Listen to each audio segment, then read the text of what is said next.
Thank you. Every 10 years after the census, states must redraw the boundaries of their congressional and state legislative districts.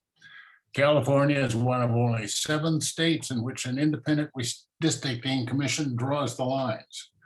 Commissioner Pedro Toledo will describe the history of redistricting in California and the commission's process in 2021.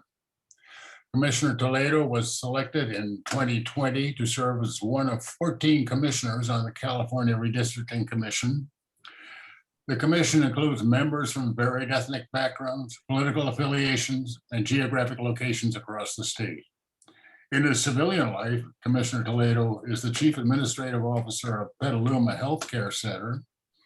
PCH is a nationally recognized award-winning, federally qualified health center committed to ensuring that all people in Sonoma County have access to high-quality, prevention-focused, patient-centered health care.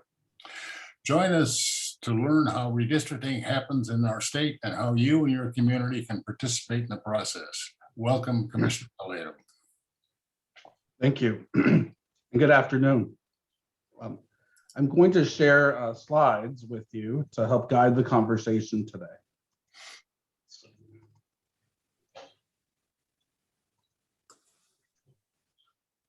Are you able to see the slides? Yeah. Perfect. Yes. So thank you so much for inviting the California Citizens Redistricting Commission to present at your event. As noted earlier, my name is Pedro Toledo, and I'm one of the 14 commissioners selected to draw the new electoral lines following the 2020 census. And before I begin, I want to share a little bit about myself. As was stated earlier, I'm the Chief Administrative Officer for the Petaluma Health Center, which has community health clinics in Southern and Central Sonoma County, but also in West Marin. Our organization operates the Coastal Health Alliance out in Point Reyes Station and Bolinas, and provide medical, dental, and behavioral health out to the residents of rural West Marin.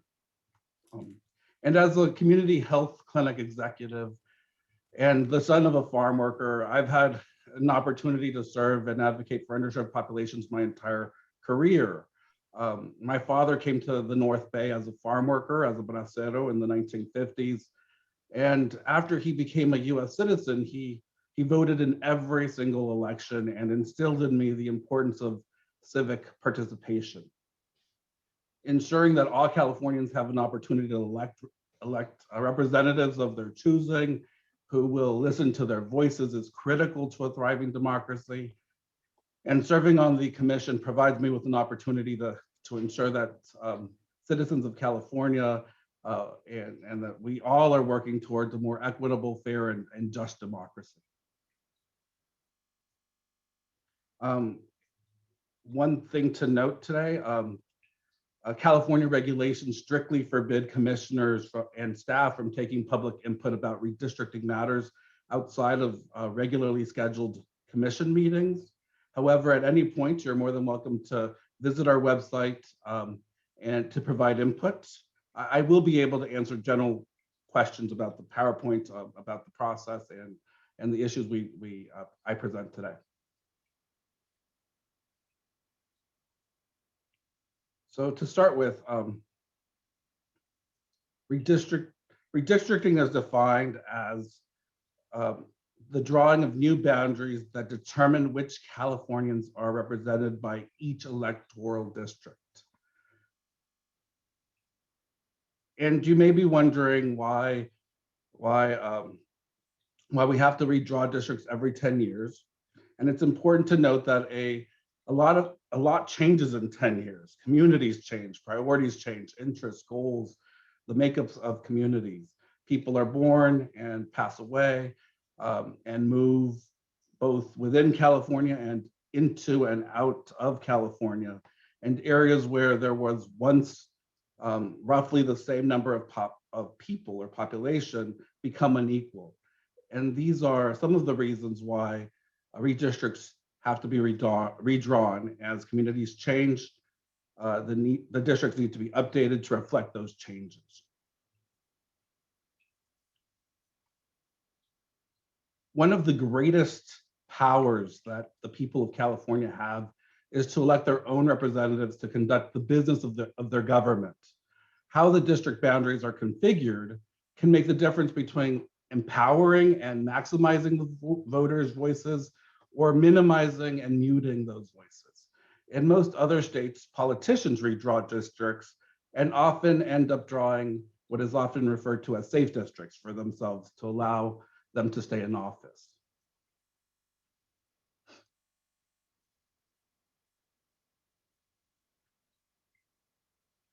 Redistricting has been used at times to exclude communities from political power. By fully participating in and monitoring the upcoming redistricting process, more communities may have the opportunity to elect candidates of their choice. Speaking up about your community is critical to help keep your community whole to the extent possible. This ensures that your voice is heard by your elected officials when making decisions about the quality and funding of your child's education, healthcare, or determining your tax rates. We thought it would be beneficial for us to break down how redistricting affects us directly. The Voters First Act was historic in California. It transferred the power of drawing district maps away from politicians and gave it to the people. Having the opportunity to elect representatives from one street to the next.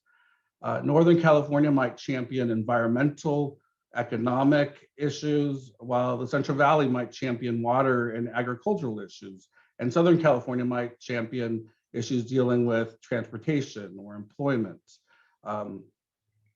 Tied to the issue of electing representatives that champion your issues, you might want to elect representatives that have your financial interest at heart.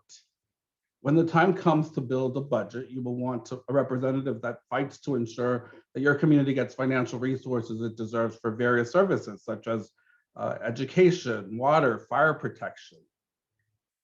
The redistricting process is all about drawing lines and determining which communities get grouped into districts. Your input in this process is essential to help commissioners understand where your community starts and where it ends. Redistricting in California is one of the few civic activities that any California can provide input to regarding their community that ultimately impacts the law and regulations, tax structure, how funding is distributed, and which services are provided.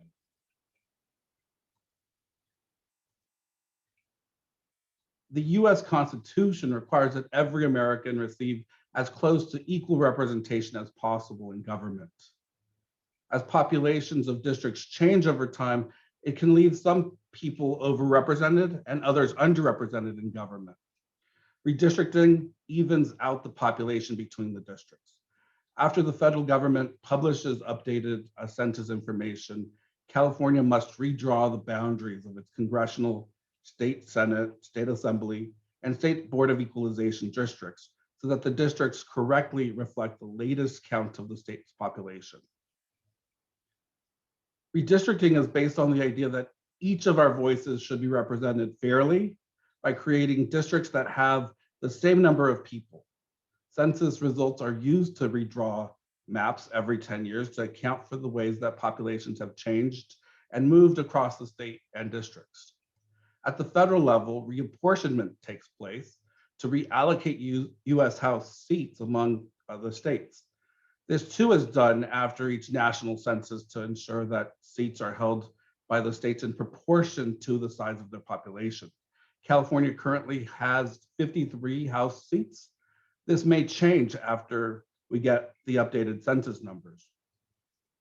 Historically, legislators have drawn maps that allowed them to choose their constituents rather than enabling constituents to choose their representatives. This former system undermined the concept of fair representation, which is to give people the power to choose their representatives.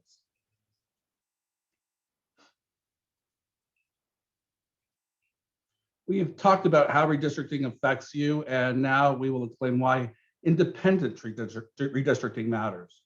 Democracy depends on voters having the opportunity to choose their representatives.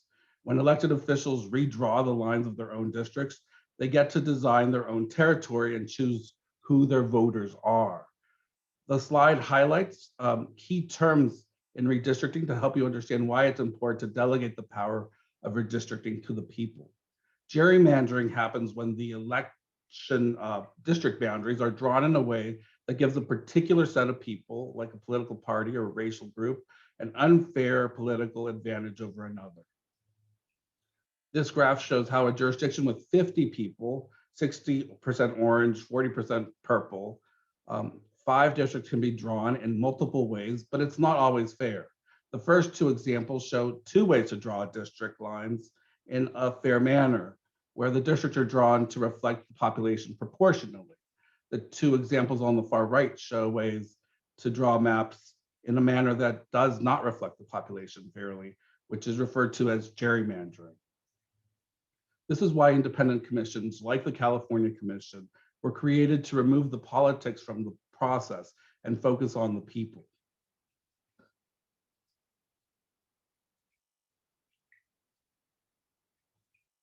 The commission must follow the criteria set forth in this slide in this order when drawing district maps. First, the districts must be of nearly equal proportion to comply with the US Constitution.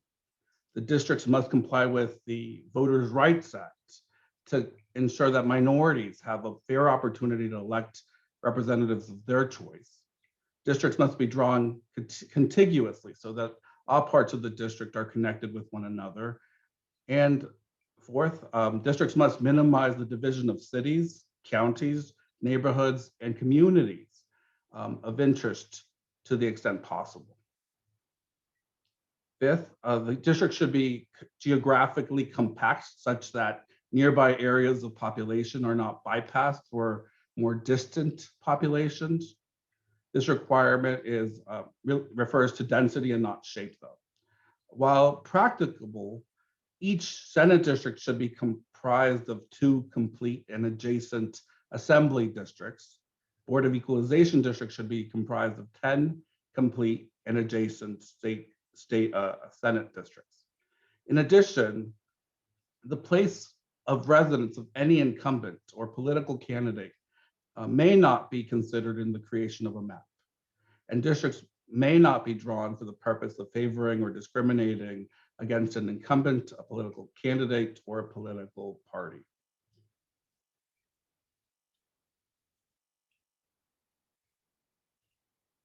As mentioned earlier, there are various types of redistricting efforts occurring in California at this time. The commission is redrawing districts for state offices, while counties, cities, school districts, water districts, and community college districts are also redrawing their districts.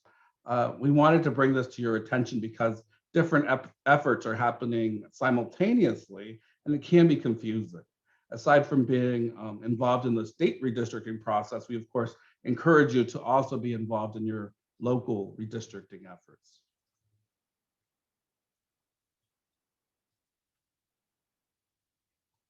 Prior to 2010, legislators in California drew the lines. If the legislature failed to properly draw the lines, the court then drew the lines. In 2008, California voters passed Proposition 11, the Voters First Act, authorizing the creation of an independent commission to draw new district lines for the state Senate, state assembly, and Board of Equalization. In 2010, Proposition 20, the Voters First Act for Congress, added the responsibility of drawing congressional districts to the commission.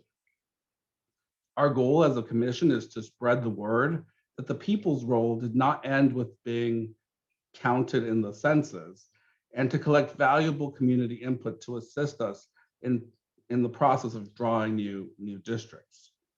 The 2010 Redistricting Commission was California's first independent commission, and our commission, the 2020 Redistricting Commission, is building upon their work and will leave behind detailed documents to assist the 2030 Commission when they perform their duties 10 years from now. Other states with independent commissions include Arizona, Colorado, Idaho, Michigan, Montana, and Washington.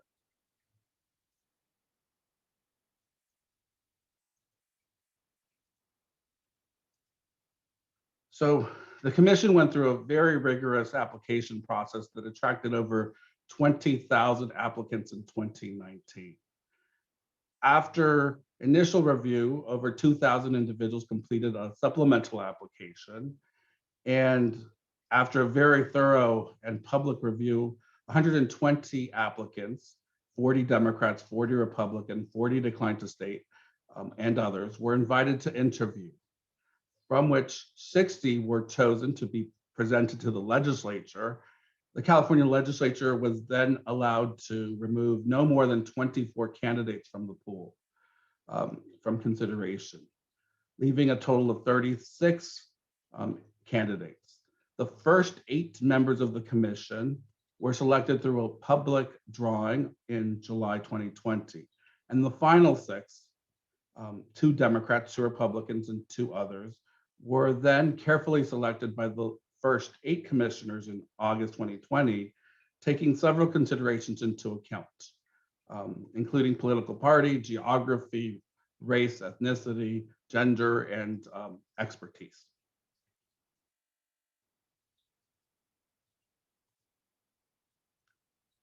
The 2020 California Citizens Redistricting Commission is comprised of 14 members, made up of 5 Democrats, 5 Republicans, and 4 members not affiliated with either of those parties. We're very diverse in geography, as we are in terms of opinion and expertise. There are 7 of us from Northern California, 7 from Southern California, 8 women and 6 men with very diverse backgrounds. And we welcome you to join us at our commission meetings. They are currently all held online due to the COVID-19 restrictions. Instructions and a link for attending our public meetings is available on our website.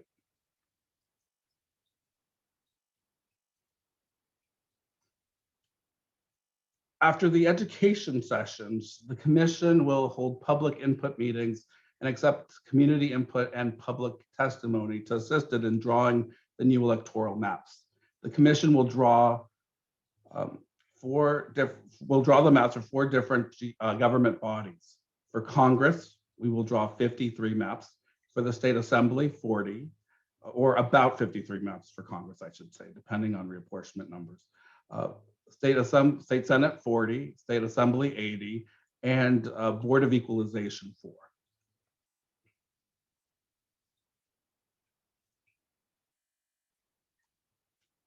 From February to May, we are conducting these redistricting basic presentations throughout the state of California to educate the public about the redistricting process.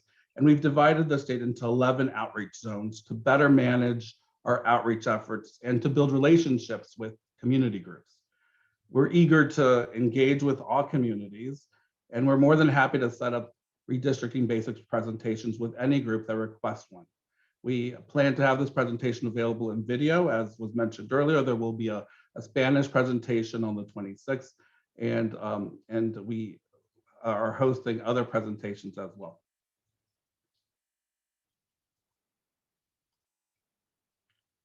When drawing maps, we have to be mindful of communities of interest.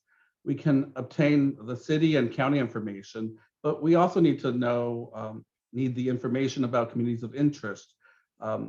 Communities of interest are defined as a concentrated population which shares common social and economic interests that should be included within a single district for purposes of its effective and fair representation.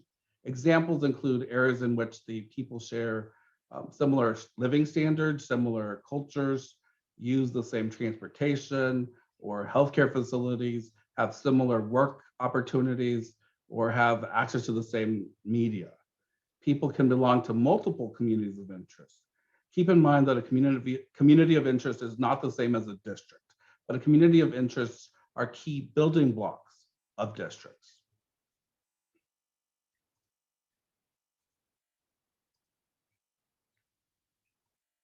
Communities of interest can be described by creating maps and telling us about your communities. While there are no clear rules on how to define a community of interest, the following are basic elements to help you define your communities. Personal stories are powerful. sharing examples of things members of your community have in common and what makes your community unique. Imagine describing your community to a visitor from out of town. Does your neighborhood share certain celebrations or traditions like street festivals or parades? Are there important places where your community gathers, like parks or community centers? What is the history of how your community came together? This can be done and shared. This information can be shared at commission meetings or in hearings, but you can also submit written testimony. A written description can be used to tell your community story, describe what connects the people and why it's important that they be kept together during the redistricting process. Whenever possible, please include statistics to support your testimonies, including data on ethnicity, religious groups, education levels, graduation rates, etc. And consider using reliable sources such as the Census Bureau or public health information that might be available through your county. Community issues. Often communities get involved in redistricting because they feel their issues have not been adequately addressed by their elected officials. Highlighting community issues in personal stories and written narratives helps demonstrate the importance of having elected officials who understand and respond to community needs. Has your community come together to advocate for important services, for better schools, roads, community health centers, hospitals in your neighborhood? Have you worked for more recognition or support of your community, like having holidays recognized or historical events commemorated? Boundary maps are also important, and creating a map of your neighborhood or area is something that you can do utilizing our community of interest tool. Marking the street names and significant locations is helpful in terms of understanding what your community looks like. You can include significant landmarks and gathering places, including social service agencies, community centers, schools, and religious places. It may be helpful to have and create a name for your community area to be a reminder about what makes your community unique. And you can submit this using our electronic community of interest tool, which is available through our website.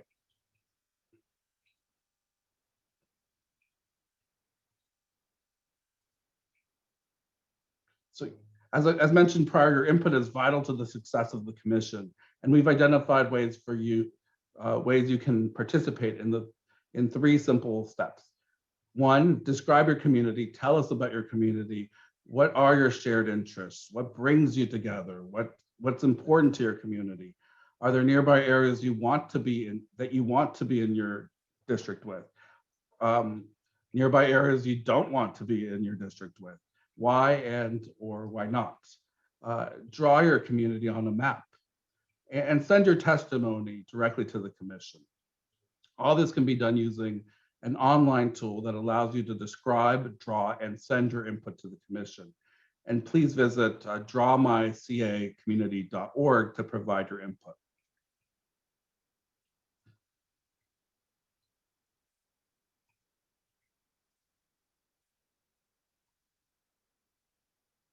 Language access is very important to the commission.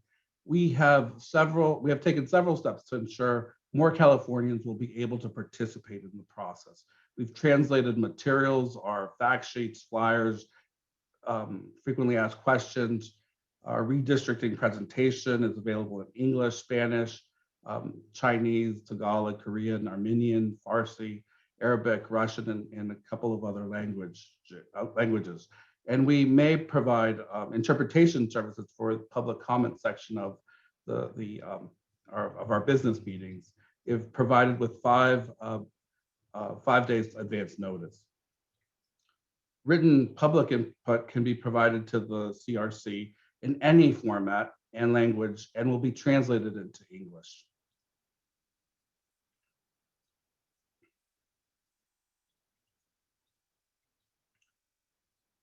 The U.S. Census Bureau continues to update us about the expected availability of the census data, and we will adjust our timeline as needed, but I will leave you with our current timeline, which is in the next slide. From February through August, we will be delivering education presentations and receiving public input on community of interest information. The commission will receive census data in a format that we can use sometime in September or October. And once we have that data, we'll hold public input sessions and line drawing sessions to begin the map drawing process. We anticipate that the final maps will be due to the Secretary of State sometime between the end of December through February, depending on when we get the census data.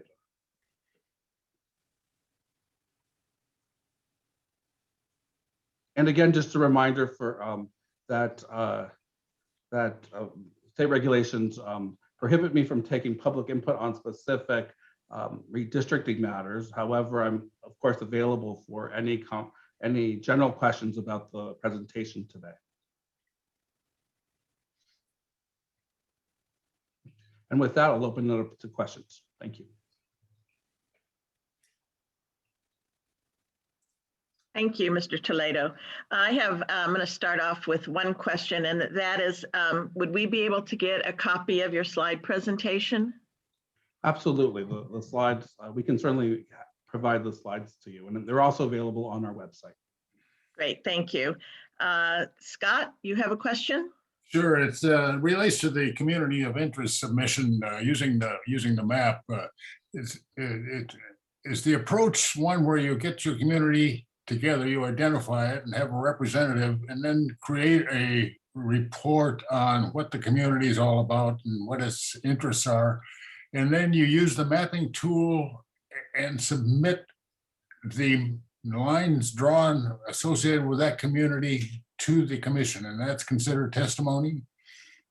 That's correct. And you can do all or some of that. So we're interested in as much or as little information as you are willing to provide us. And you can go onto our website and be able to access the community of interest tool, which would allow you to provide us with input about your specific community. So you can draw a map there. You can also provide us with written testimony. You can share stories about your community, and we'll happily accept any and all testimony.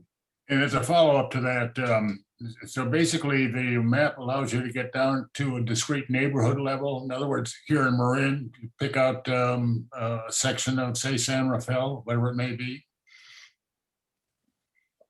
It does. It actually allows you to get down to the census block and level as well. So you can go down to neighborhood, you can go down to census block, you can go, yeah, and you're welcome to provide as much detail or as little detail as you want. So, and of course, some communities are a little bit easier to define than others, and for some communities, a map might be a little bit harder to draw than others. When referring to language communities or maybe to cultural communities. It might be a little bit harder to draw a map, but when it comes to a city or a community or a neighborhood, that may be easier to draw on a map. Thank you. Thank you. Margie Eller, you have a question? Yeah, actually, I have two questions. I'm curious, just to clarify, there's two commissioners assigned to, I'm going to call it like Marin County and Sonoma, that certain area. But so those two commissioners work on drawing the lines for that area, or does the whole commission look at the lines for every single area? That's a great question. The entire commission will be looking at the lines for our areas, for every district. So we'll all be involved in every single one of the maps that are drawn. For purposes of outreach and public education, we have assigned 2 commissioners to each area, and Commissioner Taylor and I are working. We represent Sonoma up to the Oregon border, and Commissioner Yee and myself represent Marin and the rest of the Bay Area. And just a follow-up, a separate question is, what do you feel about the quality of the census as it was taken, given it stops and starts, and whether questions about people's citizenship and all that kind of thing were impacting, do we think that the quality and the numbers are as best as they could be as of after last year being what it was? Well, certainly there's been a lot of debate about the quality of the census just the fact that the census occurred during the COVID pandemic and some of the other challenges. At this point, we are waiting for the census data to be able to better understand the quality of the data that'll be available to us. Our understanding, based on what we've heard from the Census Bureau, is that the quality that they are comfortable with the quality of the data. So we will be looking and ensuring that we're comfortable with the data as well. Thank you. Thank you. We have a question from Jan King. Jan, would you like to ask the question, or would you like me to? Okay, I'll go ahead and ask the question. Can any of the new maps be utilized for more than one entity or jurisdiction, or will each jurisdiction have unique maps? In terms of maps submitted from the public,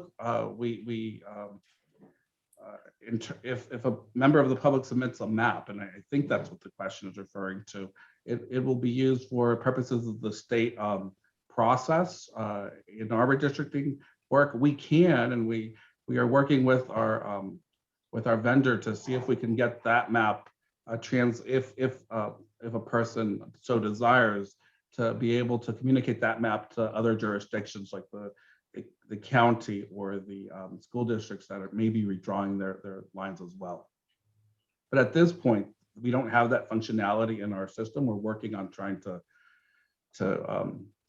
obtain that. I do know that you can request a copy of the map and it'll be emailed to you, and then you can forward that on to another jurisdiction if you so choose. And that's something that is available right now. Thank you. Are there any other questions? There have to be some. Okay, here's a question. This is only the second time. This is from Cheryl Longinati. This is only the second time. Oh, and Pedro, could you stop screen sharing for a moment? Oh, sure. Thanks. Sorry, I should have mentioned that before. Great, thank you. And this is, as I said, is from Cheryl Longinati. Sorry about me butchering your last name. This is only the second time the commission has drawn the lines. How is the process set up? Is there an evaluation of the process to improve it? Absolutely. And so in terms of our process, we've been working with the commission from 2010. They've certainly gave us significant information and data on things that went well and things that could have been improved. And we've utilized that information to design our process, both our public education and outreach work, which the last commission didn't have much time to do a lot of community outreach and education. It's new this time around. So this was actually a recommendation of the last commission that we do more outreach and education out into the communities. In terms of the line drawing, we have selected a vendor. It's actually the same vendor that was selected last time around to help us in drawing the technical assistance of drawing the lines. Of course, it's the commission that will ultimately direct how the lines are drawn and actually design the lines. But we have technical expertise. We're working very closely with the Secretary of State and other state agencies on the electoral process, because of course we have a constrained timeline, and if the maps aren't available by a certain date, it will impact the electoral process later on. And so we're working very closely with all of our government entities to do that. None of us could have anticipated that. I know when I applied, I never thought that I'd be doing this work online. I thought I'd be going across the state, and so did all my colleagues, going across the state of California, meeting with people in person and learning about communities in person. as we do this work. Of course, that's not possible at this point, and we're doing our best to gather all the information using Zoom meetings and other alternative methods. And I believe that this actually gives us an opportunity to engage with more individuals, although we're also very cognizant that the digital divide is real, and we need to figure out ways to ensure that all people have access to the information and to be able to give feedback and information to the commission as we draw the lines. Thank you. Anne, you have a question? Actually, it was just answered. I was going to Oh. ask about community outreach. So that's Thank great. you. Lynn, you have a question? Yes, and I'm not sure if this is this might be a very uneducated question because this is very new to me. Do we have access during these public meetings to see other areas other than our own? And can we offer input for other areas other than the area that we live in? So yes, you can. Any Californian can offer input on any area across the state, especially if you have unique experiences with that state, well, that portion of that particular district or that particular state. If for example you have family there, or you vacation there, or whatever the case may be, and we welcome all input from Californians. Thank you. This is a question from Debbie. With the 2020 census results coming so late and so many jurisdictions trying to redraw districts, will there be a problem with not enough experts to assist jurisdictions in drawing maps?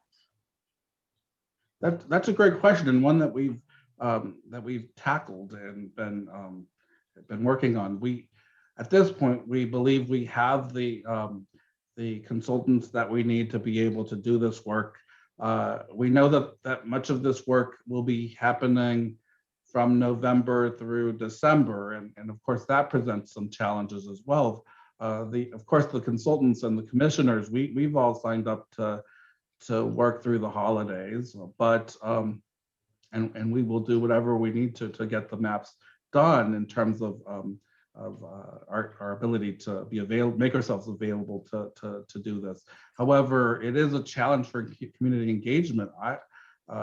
Since the holidays are a time when people spend time with their families and may not be thinking about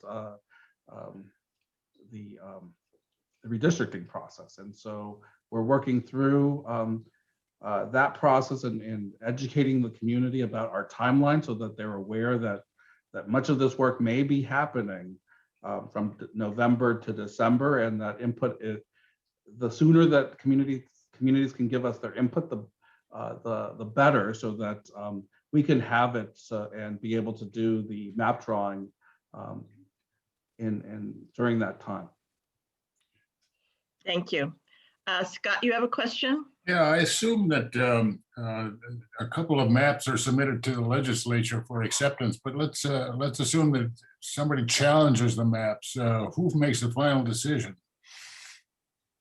Who makes the final decision on the maps? Yeah, on the maps, if they're challenged, the ones you submit to the for acceptance. Our maps are the final maps. They're submitted to the Secretary of State for implementation.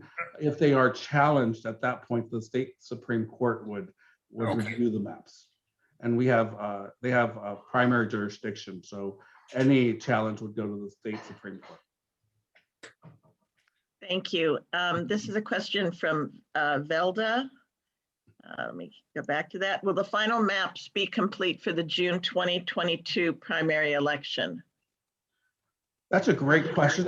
We're doing everything we can. We're working very closely with the Secretary of State and and the legislature and I will say that the legislature has been very understanding in the need for additional resources that might be necessary to get the maps drawn in time so that the Secretary of State can implement the elections.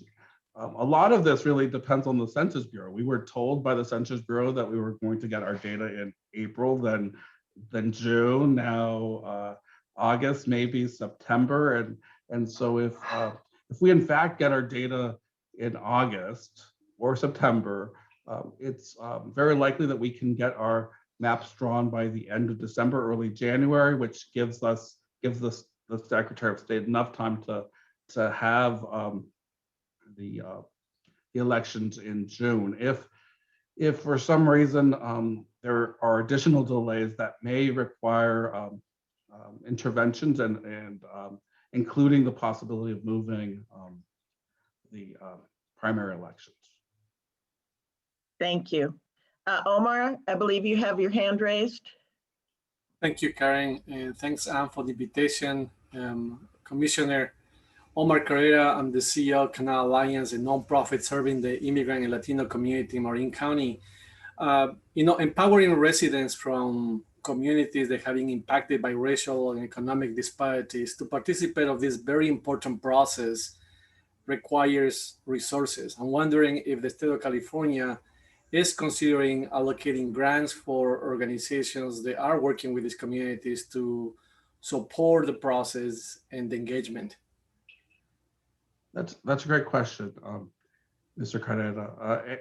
And the answer is yes, we are considering that. We have developed a grant outline for how to get grants out into the community. However, with the shortened timeline and some of the state bureaucracy issues, we're still working through that process, and so more to come. I'm hopeful that we will be able to have a community grants process, or at least be able to work with trusted community organizations such as yourself out in the canal, and certainly others as well that already have been doing great work with the census, and so that we can build on that work that was done during the census process and bring it to the redistricting process. Thank you. Here's a question from Rick Lutman. Given that the pandemic has forced us online and given the very serious technological divide in California, how is the commission going to assure that those with lesser access to technology can fully participate? That's a great question, and one that we've been working we actually have a committee just working on outreach to hard to reach populations. And some of we're working with partnerships with the libraries, with community organizations, with various other entities that can help individuals who may have barriers to using the online platforms and other online systems to give us feedback. So at this point, it's we're looking at working with the library systems, with the community college systems to identify ways and avenues for individuals to provide us with input, as well as our grant program that I just talked about is another vehicle that we're looking at and exploring for engaging community organizations that are already doing the work, that already work with many of these populations to help us reach these populations and be able to get input from individuals who may not have access to the internet. Thank you. Are there any other questions out there?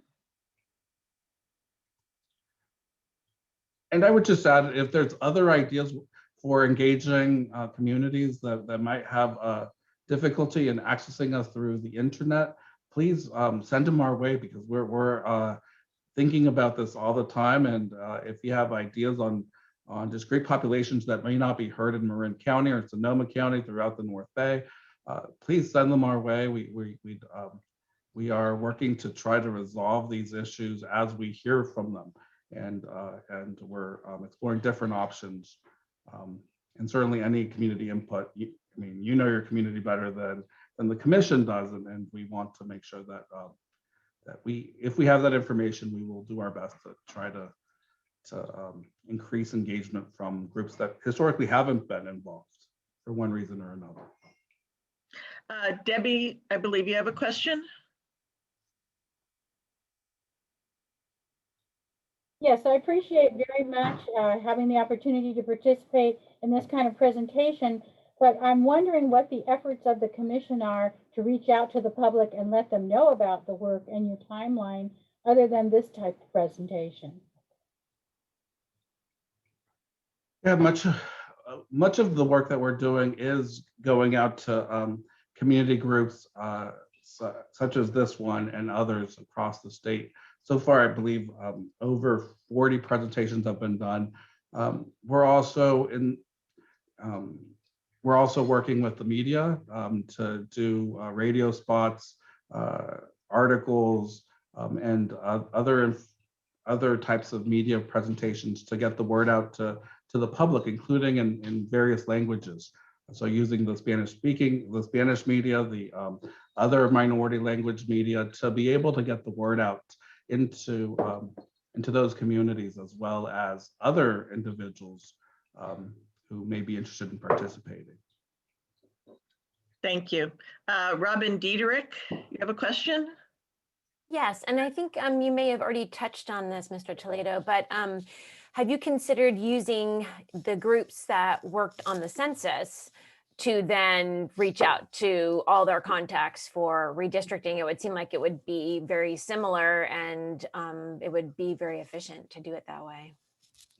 Yes, and we've been in contact with the census and working and actually utilizing the census outreach strategy and outreach zone maps to develop our outreach strategy. And actually, we have quite a few staff that came from the California Census outreach efforts. And fortunately, many of them were able to give us context for community-based organizations, regional organizations that helped with the census outreach, that could also potentially help with getting the word out on the redistricting effort. And we've been in contact with those agencies to ask for their support in getting the word out, and to help us engage more community members in this process. Thank you. Anne, you have a question? Yes, thank you, Karen.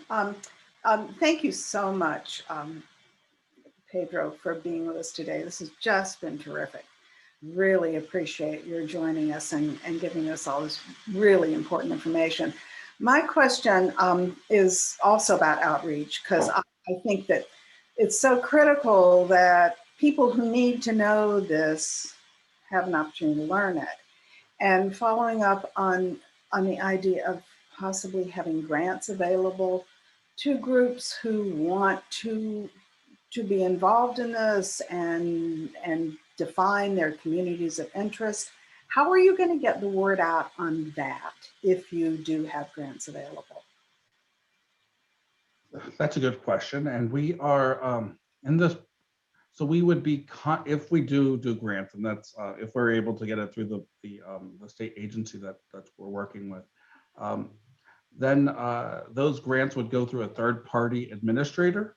So a third party, most likely a foundation or other type of entity, would be charged with doing the outreach on that, on those grants. Of course, one of the reasons for using a third party is impartiality. We don't want any. While we would set the criteria for which groups get selected, we wouldn't want to be the one selecting the groups that get funded. It's preferable to us to have a third party do that work, so that there's no conflict of interest issue through that process. So it would be a third party doing the marketing and outreach for those grants. Of course, it's also available to anyone on our news. We have a regular newsletter, and anyone can sign up on our newsletter on our website and be able to get regular updates from the commission, including something like if we do have a grants making process, it would be on that newsletter, and how to apply would be on that newsletter as well. Okay, great. Good for everyone to sign up for that newsletter. Absolutely. We have a question from Jan King. Was there a lot of community input to the community of interest mapping in 2010? If I remember correctly, there were over 20,000 submissions, and I can't remember the exact number. I know it's above 20,000 submissions across the state of California. We anticipate receiving a lot more this time around. So I would say there was a substantial amount of community input, but we of course want even more input, and the input wasn't always very even across the state of California. So we're doing particular outreach for areas where we didn't get significant input. If memory serves me, there was significant input from the North Bay, specifically around some of the districts, some of the congressional districts up here, given that there were substantial changes made to that district by the 2010 commission. Thank you. Any other questions?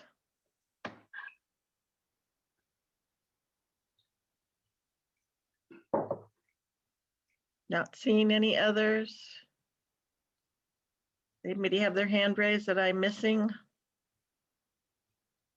Doesn't look like it. Anne, what would you like to do now? Well, I was- I think what we'll do is thank Pedro for such a great presentation and being here to be with us and answer all these questions. I'm sure there'll be others that'll come up after Pedro's back in the saddle again, so we can submit those to the commission, see to look for the answers. Thanks once again, Pedro. Thank you. Thank you Thank all you. for the invitation.